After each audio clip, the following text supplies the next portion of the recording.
Australian beef കർഷകർക്ക് പ്രഹരമേൽപ്പിച്ച് ചൈനയുടെ ഇറക്കുമതി തീരുവ വർധന. ഇനി മുതൽ നിശ്ചയപരിധിക്ക് പുറത്തുള്ള ബീഫ് ഇറക്കുമതിക്ക് ചൈനയിൽ 55% അധിക നികുതി നൽകേണ്ടി വരും.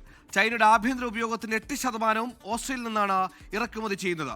ഓസ്ട്രേലിയയിൽ നിന്ന് ക്രിസ്റ്റീന ബെന്നി തയ്യാറാക്കിയ റിപ്പോർട്ട്. 2026 മുതൽ ബീഫിന് കൂടിയ ഇറക്കുമതി തീരുവ ഏർപ്പെടുത്തി ചൈന.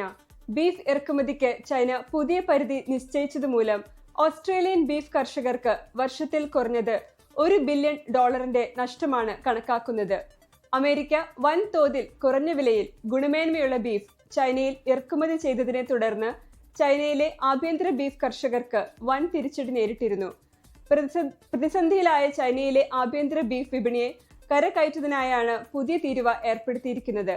പുതിയ പരിധിയും തീരുവയും ഓസ്ട്രേലിയയെ മാത്രമല്ല അമേരിക്ക, അർജന്റീന, ബ്രസീൽ തുടങ്ങിയ രാജ്യങ്ങളിലെ ബീഫ് കയറ്റുമതിയെയും ബാധിക്കുമെന്നും ഓസ്ട്രേലിയയ്ക്ക് ഏർപ്പെടുത്തിയ പരിധി ഇല്ലാതാക്കാനുള്ള സാധ്യത പരിശോധിക്കുമെന്നും പ്രധാനമന്ത്രി ആന്റണി ആൽബനീസി അറിയിച്ചു.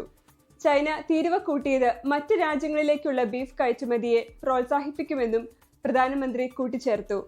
എന്നാൽ പ്രധാനമന്ത്രി ആൽബനീസി തന്റെ ചൈന പ്രധാനമന്ത്രിയുമായുള്ള സൗഹൃദം ഉപയോഗപ്പെടുത്തി ഓസ്ട്രേലിയയെ തീരുവയിൽ നിന്ന് ഒഴിവാക്കാൻ സമ്മർദ്ദം ചെലുത്തണമെന്നും പ്രതിപക്ഷ നേതാവ് സൂസൻ ലീ ആവശ്യപ്പെട്ടു.